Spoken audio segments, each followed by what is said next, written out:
Hi everyone, welcome to Change Class 5. This class is called Label Reading. In this class, we're going to spend time understanding how to choose different food products that fit within your health needs. We're going to learn how to read a nutrition label, how to analyze different ingredients on food products, and break down common nutrition label phrases. So this class is going to be broken up into 3 sections as we're talking about the 3 different parts of a food package. Number 1 being the nutrition facts label, number 2 being the ingredients list, and number 3 being the nutrient and health claims.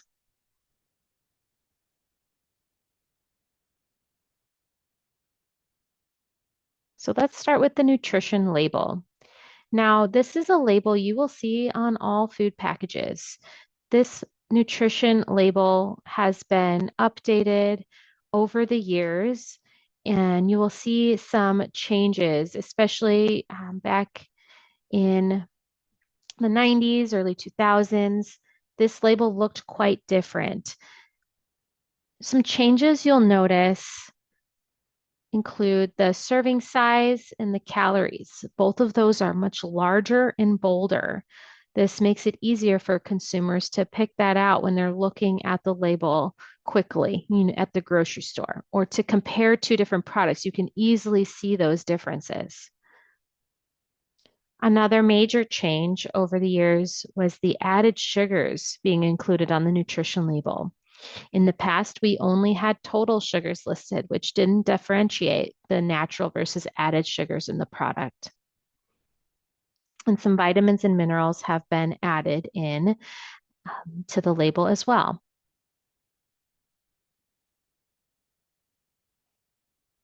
When you're looking at a nutrition label, assessing if a product is something you want to choose to eat or not, I encourage you to start at the very top. Start by looking at the serving size and the servings per container.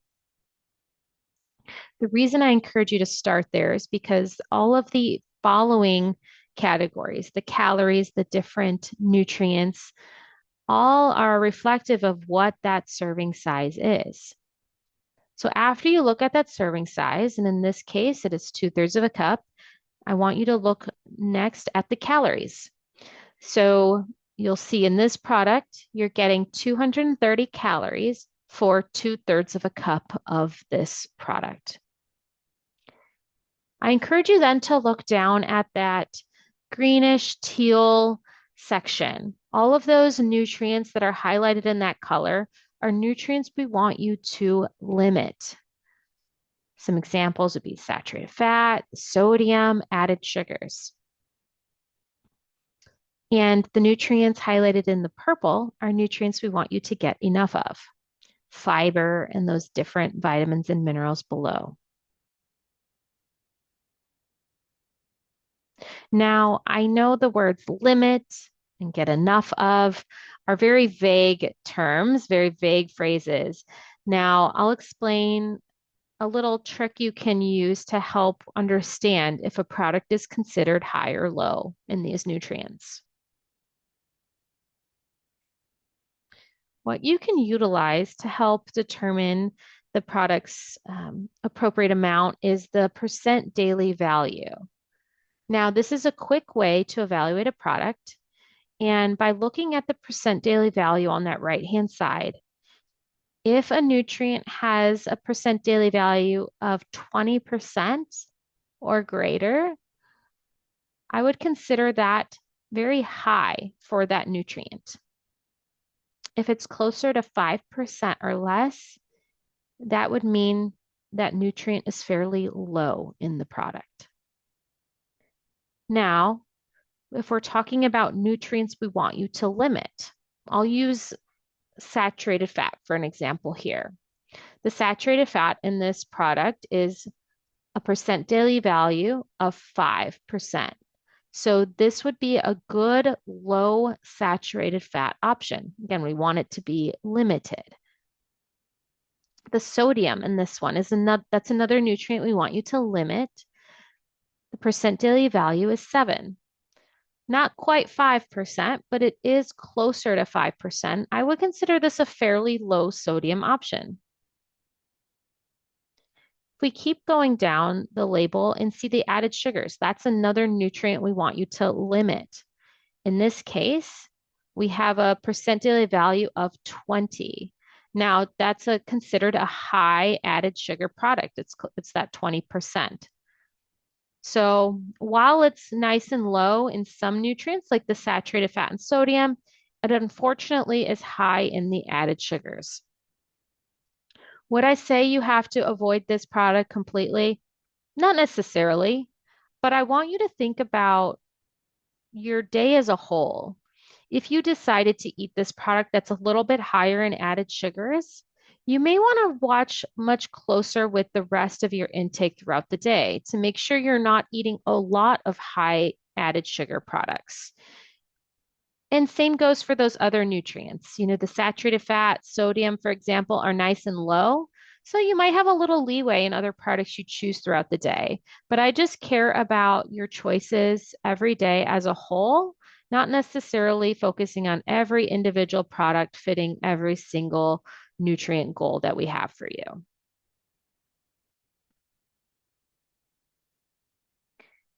So, for those of you that are fairly new to reading nutrition labels, I do think the percent daily value is a nice, easy tool. Some of you that may have been looking at nutrition labels for a long period of your life, you're very comfortable with it. You might prefer to actually just track how many milligrams or grams you're getting of different nutrients compared to what your daily recommendation is. And that's completely fine. There's multiple ways to go about assessing a label.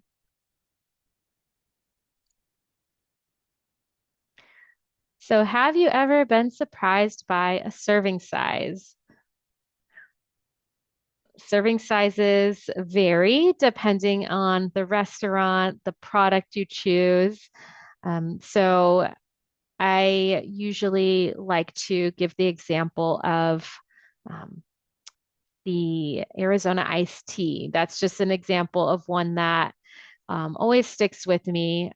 Back in the day, looking at the label, I wasn't super shocked by the sugar until I looked at what the serving size was of that can of Arizona iced tea. And the serving size was a third of a can. So while the sugar didn't look too alarming, once you times that by three, it was very alarming. It was definitely over the daily added sugar recommendation.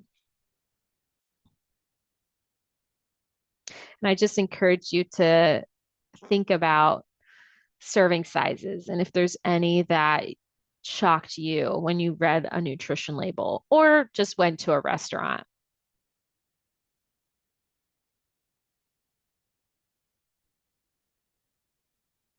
To test your knowledge a little bit here, I just want to pose a question. One serving of nuts or seeds is equivalent to which of the following? A deck of cards, a quarter measuring cup, a half measuring cup, or the size of a small apple?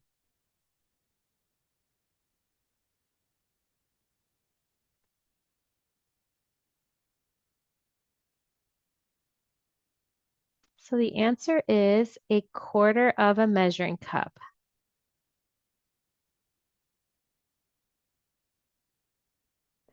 Now, when you're visualizing a serving size, it may look a little bit different with different vessels or, if it's in a specific container or on a plate.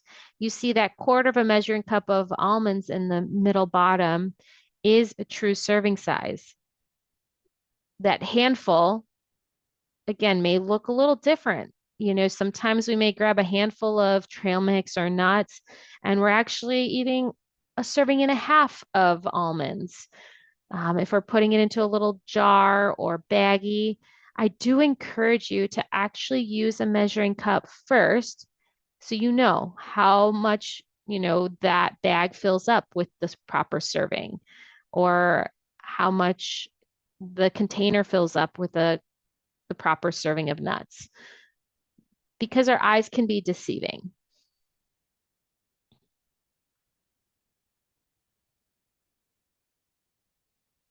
So there's a lot of different nutrition labels on this slide.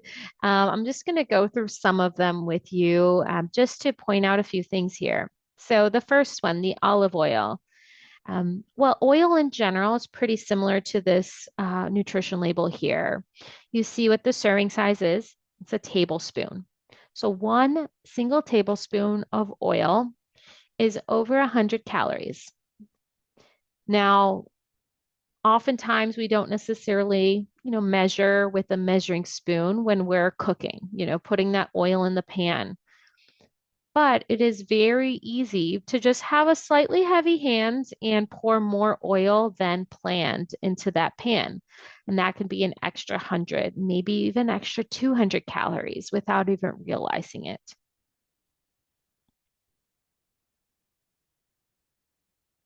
We see almonds that quarter of a cup is the serving size, which is going to be about 160 calories. And that's pretty similar for other nuts as well.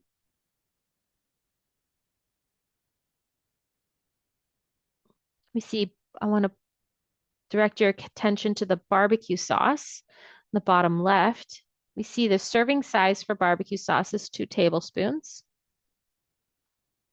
and the calories are 70. So remember, condiments are not free. Oftentimes, condiments are coupled with some calories. And in this specific instance, the barbecue sauce, the majority of the calories are coming from added sugars. If you see on this nutrition label, under total sugars, which is 16 grams, it includes 15 grams of added sugars, which is 30% of the daily value. And if you remember from those previous slides, if it's 20% or greater, it's considered high. So this is very high in added sugars. And then finally, to direct your attention to the cheese. So you see the serving size for cheese is 1 ounce, which looks about the size of a 1-inch cube. So pretty small. And that's going to be a little over 100 calories.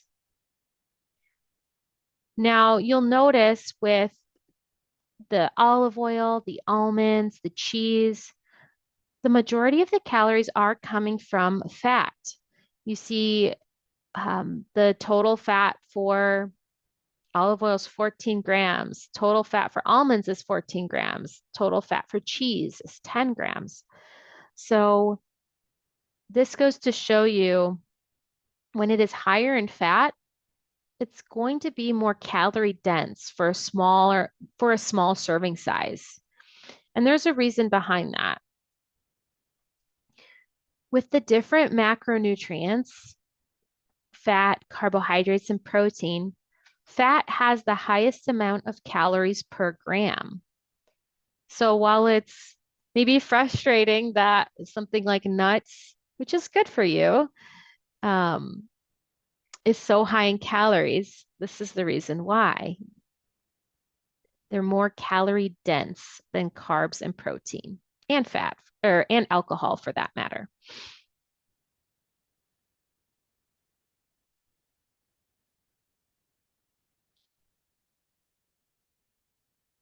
So let's break down the nutrition label a little bit further. As you're working your way down the label, you will see fats on there. So there are different types of fat that are required to be on the label. First off, we have the total fat, and then saturated and trans fat both are required. Now you will see there are many different foods that fall under the saturated fat category. We did talk about this in class number 2, so you could always refresh yourself with that one. We have unsaturated fats and the different types that are in each of those types of fat. Unsaturated fats are not required to be on the label. And then we have trans fat, and it goes through the different foods that potentially have some trans fat in them. Just as a reminder from class 2, trans fat could be labeled as 0 as long as there's less than a half of a gram of trans fat per serving. So it could be helpful when you're looking at the ingredients list to look for the words partially hydrogenated vegetable oil to make sure you're not getting any trans fat in the product you're choosing. So general tips with fat. I do encourage you to try to aim for less than 7% of your calories from saturated fat. So if you're counting your grams of fat, I'll give you an example here. If you're following a, let's say, 1,500 calorie diet, taking 7% of those calories would bring you to close to 12 grams of saturated fat a day as kind of a limit. If you prefer to just look at the percent daily value, as we said earlier, try to look for products that are closer to that 5%. And then total fat, if we follow a 1,500 calorie diet, 30% of that would equate to about 50 grams of total fat a day.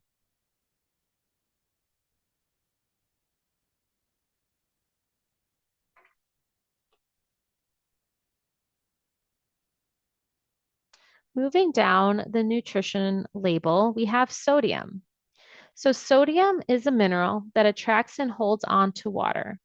So in the right amounts, it keeps the balance of fluid that your body needs. Lowering sodium in the diet can help lower your blood pressure and lessen the amount of fluid that builds up in your body. So this can help your heart, kidneys, and liver work better. So salt and sodium are not necessarily the same thing. They're not synonymous, but salt contains sodium. Salt contains 40% sodium and 60% chloride. So 1 teaspoon of salt has about 2,300 milligrams of sodium, which that 2,300 milligrams is the recommended amount to stay under every day.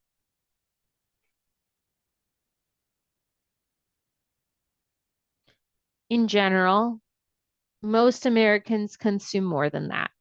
Most Americans consume closer to 3,400 milligrams of sodium a day.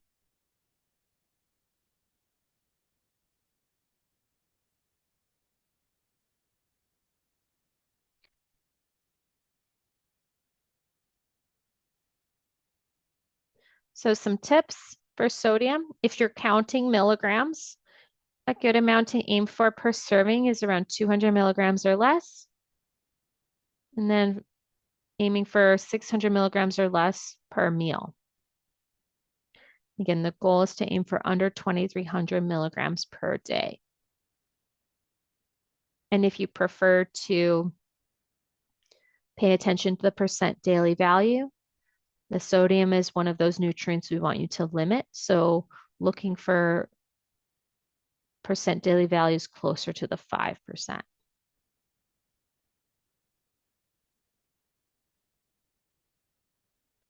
So here's a list of different guidelines for reading the nutrition label. So we have the different recommendations for macronutrients at the top, the carbs, protein, and fat. And again, for more detail on those, you can refer back to class number 2. But then for everyone else that wants to pay more attention to tracking grams and milligrams, you can look at this chart here for the fiber, calcium, iron, vitamin D, vitamin C, and potassium.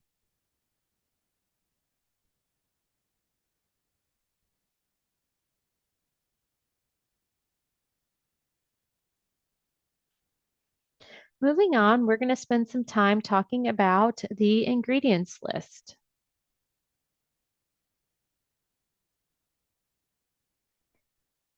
So packaged foods must list all of the ingredients in the product. and they are listed in order of quantity. So as an example, let's say we're comparing two products.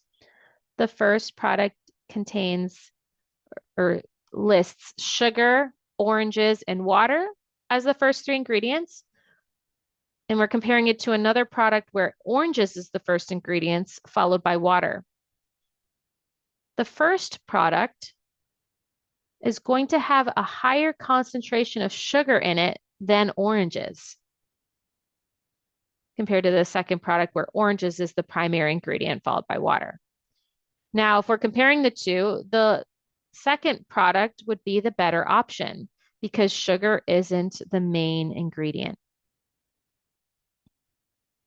So what we would encourage you to do is look closely at the first three ingredients and specifically watch for sugar, sodium, and fat.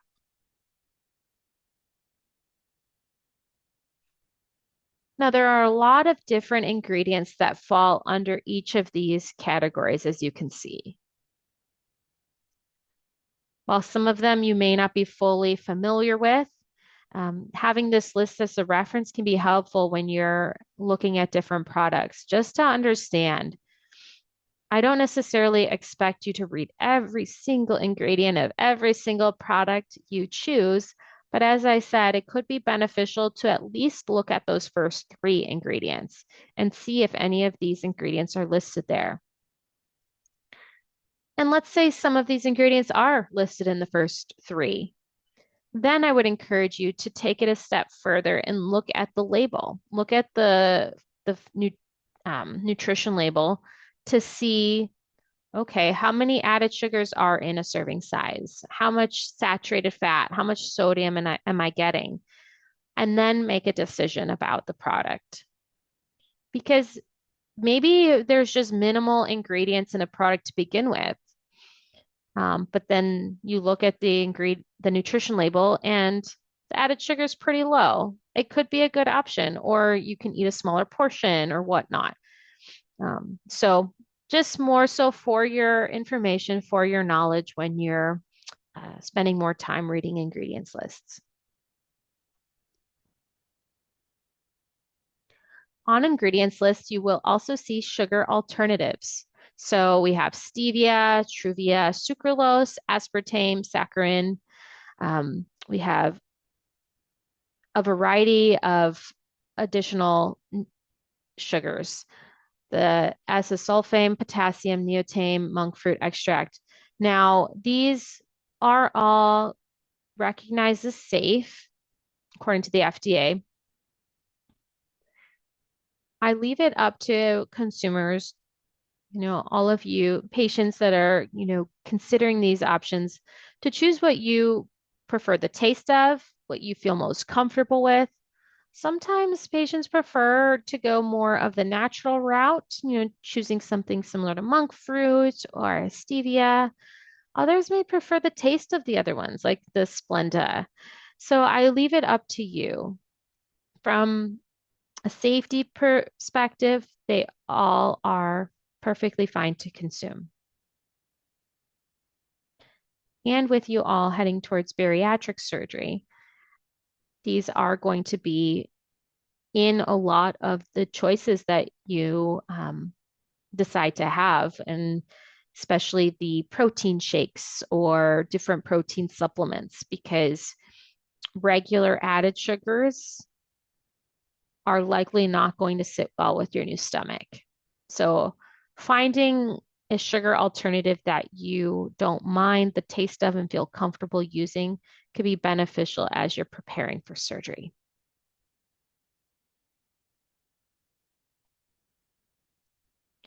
You will also potentially see sugar alcohols in some of the foods you choose. Now, sugar alcohols, as the name implies, are hybrid molecules. They're hybrids of sugar molecules and alcohol molecules. So these are used in products to enhance the sweetness without all of the calories of regular sugar. If you see anything in the ingredients list ending in ITOL, that would indicate a sugar alcohol. There, again, half the calories per gram of regular sugar. So they're going to provide sweetness without as many calories. And I will say, they can potentially have a laxative effect for some consumers. And more likely, a laxative effect will occur if the serving contains more than 10 grams of sugar alcohol per serving. In this instance here, the Think Thin bar, the sugar alcohol is 11 grams. So that doesn't necessarily mean it's off the table, like you shouldn't eat it, but you may want to just pay attention. Do you feel okay, in your GI system after you eat something like this? Or maybe you only eat half of it, so you're getting half the sugar alcohols. If you have an intolerance to sugar alcohol now, you likely still will after surgery. But if sugar alcohol doesn't affect you whatsoever, there's a good chance you may do just fine with it after surgery. And again, there's a lot of nice products out there, flavorful products that do contain some sugar alcohols. So, um, up to you if you want to include them in your diet or not.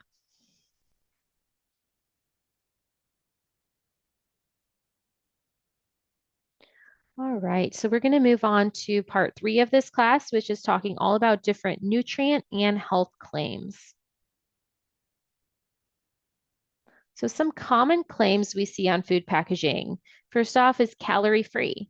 Means there's less than 5 calories per serving. If it says it's low calorie on the package, that means that there's less than 40 calories per serving. Reduced, so let's say reduced fat, reduced sodium, that means that there's 25% less of that nutrient compared to the original product. So that doesn't mean it's necessarily low in those nutrients, but it's just less. And a good example of that would be like soy sauce. Soy sauce, a serving is like 900 something milligrams of sodium. So reduced, it's still going to be really high, but it's going to be less. Fat-free or sugar-free on a food package means there's less than a half of a gram per serving. It says it's a good source of, let's say, a good source of calcium, a good source of fiber. That means there's at least 10% of the daily value of the nutrient that they're listing. Now that we had that section earlier on about the percent daily value, this may make a little bit more sense. And then we have an excellent source again of calcium, vitamin D, fiber. That means there's at least 20% of the daily value of that specific nutrient in the product.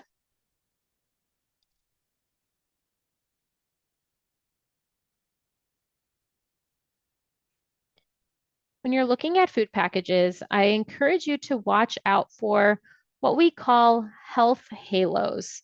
So a product may seem healthier based on different pictures or phrases on a package to just entice consumers to purchase them. Um, the first health halo I'll mention is that we may perceive a product as healthier because certain ingredients are removed that we think are quote unquote less healthy. An example of this would be gluten-free or even low fat. Oftentimes, when certain ingredients are removed from a product, other ingredients are added to it to make up for what's missing. So let's say gluten is removed. Different starches may be added to it because they need that for the structure, the function of the product.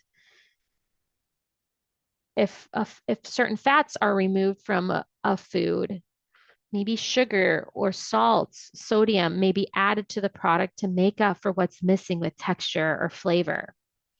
So while reduced has its place, I do encourage you to look at the product as a whole and make sure, that nutrition label is still fitting within your health needs. Another health halo has to do with the pictures on food packages. So pictures may look so appealing on the package. Um, and I'd like to use the example, it's not shown here, but veggie pasta. So veggie pasta in the section with all the pasta in the grocery store may have a picture of different produce on the front, maybe some spinach, tomato, different vegetables. And the actual pasta looks a certain color, let's say green or red. But then when you look at the actual ingredients list, the first ingredient is semolina flour. Now, in that product, veggie puree or veggie powder might be listed as an ingredient, but it's towards the end of the label, which means there's not very much of that in the product. Remember, those first three ingredients are very important.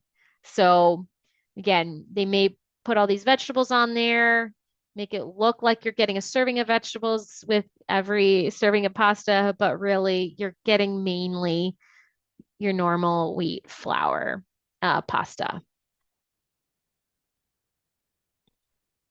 Misunderstood phrasing. So you might see the word natural on food packages. Now, there's no formal definition of the word natural according to the FDA. It simply means that there's nothing artificial or synthetic added to the product. So there can be natural cookies that are very high in sugar. That doesn't necessarily mean it's healthier from a nutrient perspective. Misunderstood phrasing may also be related to the term reduced, as we talked about. So reduced sodium, reduced sugar, reduced fat means that there is 25% less of that nutrient than the original version of the product. Does not necessarily mean it's low sodium, low sugar, low fat. And then we have structure and function claims. So there may be different phrases that are used on food products to kind of tout the health benefits of them. Calcium builds strong bones, fiber maintains bowel regularity, antioxidants maintain cell integrity.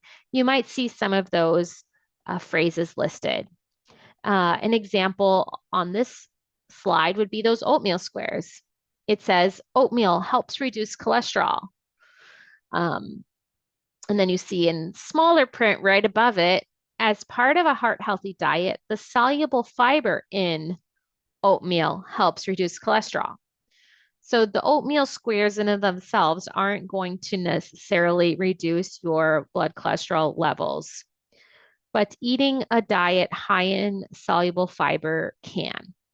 So I would say it's okay to read those, function claims and consider products based on that. But I do encourage you to still look at the nutrition label. Still look at those first three ingredients. Are you getting a lot of sugar despite getting that fiber in your diet? Are you getting a lot of sodium? And make a decision based off of that versus the claims that they're presenting on the package.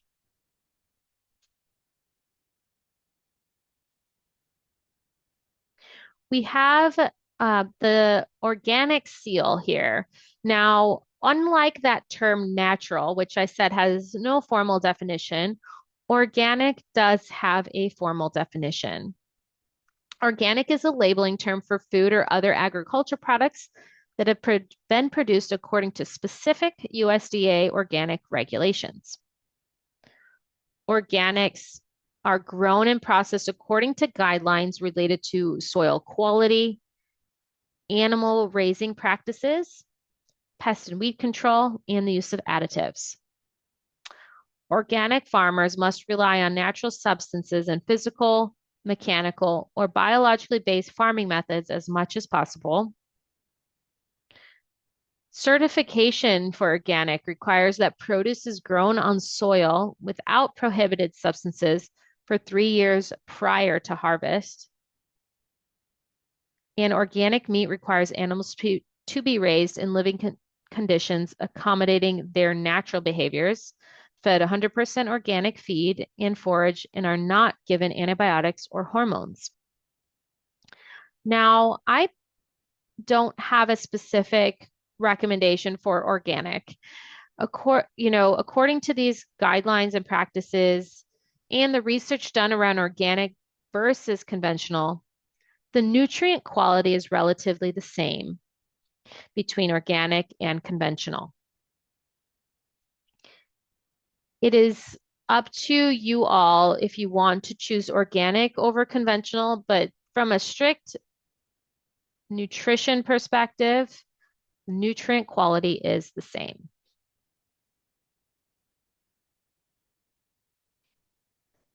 Gluten-free might be on food packages. You might see that certified gluten-free label.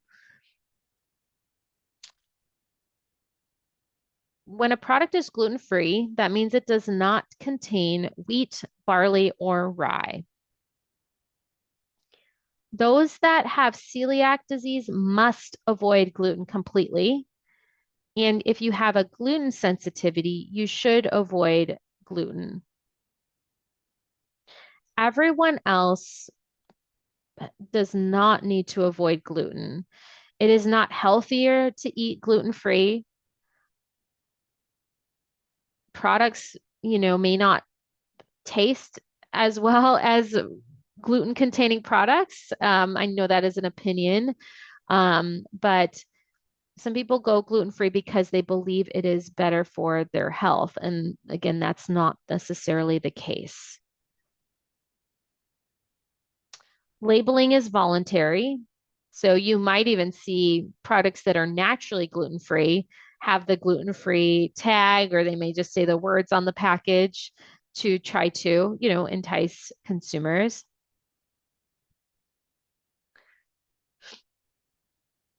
So for those of you that have celiac or gluten sensitivity, please avoid gluten, but everyone else, you are free to eat gluten.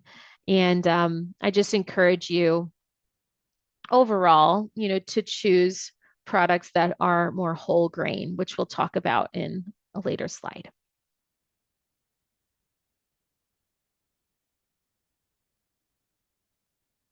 A few slides coming up are going to be more so just for your information about different phrases you may see on food labels and packages.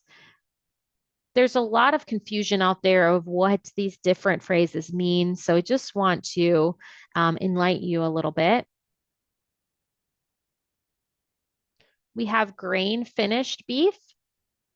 This is for most beef, and you won't see that on the label. But the majority of the life, the cow is eating grass, but 4 to 6 months of grains and feed. They may or may not be given hormones and antibiotics for illness.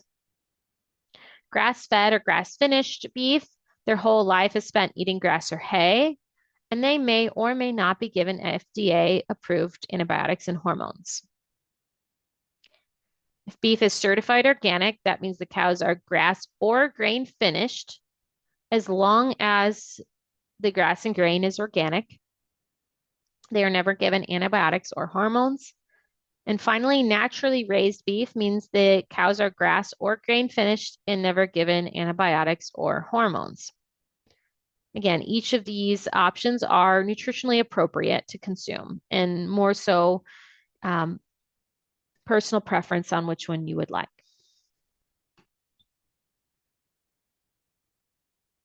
We have egg labeling. So conventional eggs, the chickens are housed in enclosures and nesting space, and they are one and the same. There's no separation of the space they stay in versus nesting. Cage-free eggs means the chickens are not housed in enclosures. They have a nesting space and a perch. We have pasture-raised eggs, and funny enough, there is no standard established for that phrase. So that's more of a marketing term than anything else. Organic eggs means that the chickens are fed organic feed and they have access to outdoor space. Free range eggs means that the chickens are not housed in enclosures. They have access to the outside and they eat grains and plants. And omega-3 enriched eggs means that the chickens were given a special feed, and that feed contains omega-3s. And those omega-3 enriched eggs can have anywhere from 1 to 600 milligrams of omega-3s. Again, each option is appropriate for consumption, and it's up to you on which one you would prefer. Dairy labeling. So there's no significant nutritional difference between organic and conventional dairy. If we look down to the third bullet point, organic may have slightly higher amounts of omega-3 fatty acids in the milk due to the cow's grass-fed diet. But I wouldn't say to consume organic milk to get your omega-3s because it's not going to be a significant amount. All dairy is antibiotic free. So if organic cows need antibiotics, their milk isn't used. And if conventional cows need antibiotics, there's a specific period of time, a withdrawal period, and milk is tested before being sold. So you're not consuming antibiotics with either organic or conventional milk. And all dairy has small amounts of naturally occurring hormones. You may have heard of the RBST. This can be used to increase milk production. However, it is rarely used in conventional farming.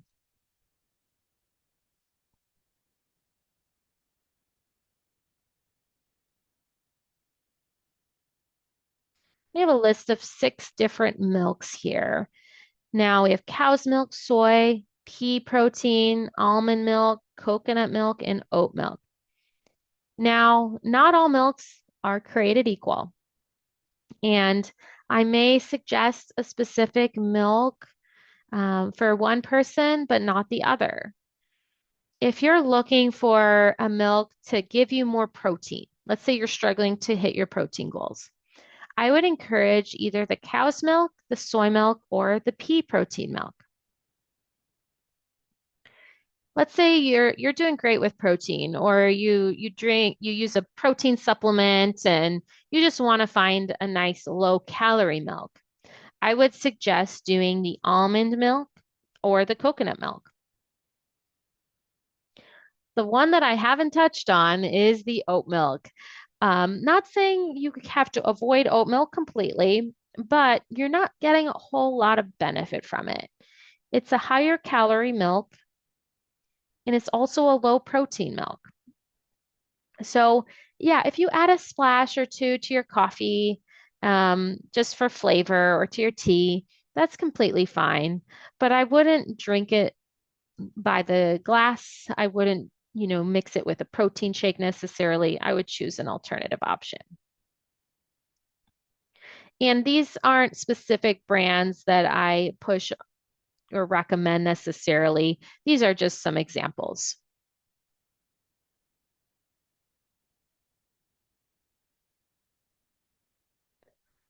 Lastly, with labeling, I'm going to talk briefly about whole grains. Now, when you're looking at different grain products, I encourage you to look for the word whole as the first ingredient. If you see it says multigrain, 100% wheat, or 7 grain, that doesn't necessarily mean that they're whole. Color doesn't determine if it's a whole grain, so even if it's a darker brown, I still encourage you to look at the label, look at the ingredients. And the reason I recommend whole grains is because it is beneficial for your heart health, weight management, and cancer prevention. Now, if we're looking at this grain here, just to explain it a little bit, we see the outer hull. This is called the bran. This is where a lot of that fiber is in whole grains. This middle part here is the endosperm. This is primarily your starch. And then we have the germ. So when grains are being processed, let's say to make white flour, when white flour is made, the bran and the germ are removed. They're removed from the product, and all that's left is this white part, this endosperm, which is just starch. So, white flour, you're missing out on the fiber from the bran and some healthy fats and vitamins and minerals from the germ. So, when you're consuming whole wheat products or whole grain products, you're getting the fiber, you're getting the nutrients from the whole grain kernel, not just the starch from the endosperm.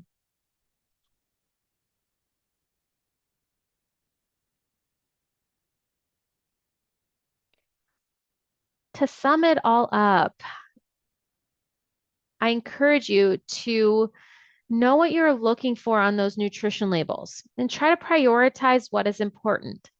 I know we went through a lot of information today, but maybe you start by just looking at the added sugars on in the products that you're considering.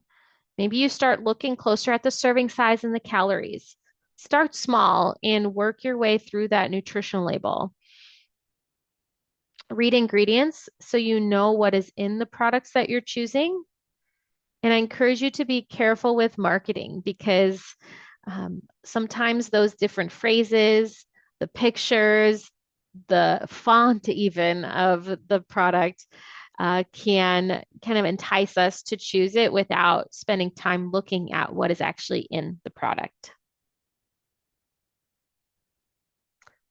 And that concludes class number 5. I hope you gained some valuable information. And if you have any questions about the content, please don't hesitate to reach out to your bariatric team. Have a wonderful rest of your day.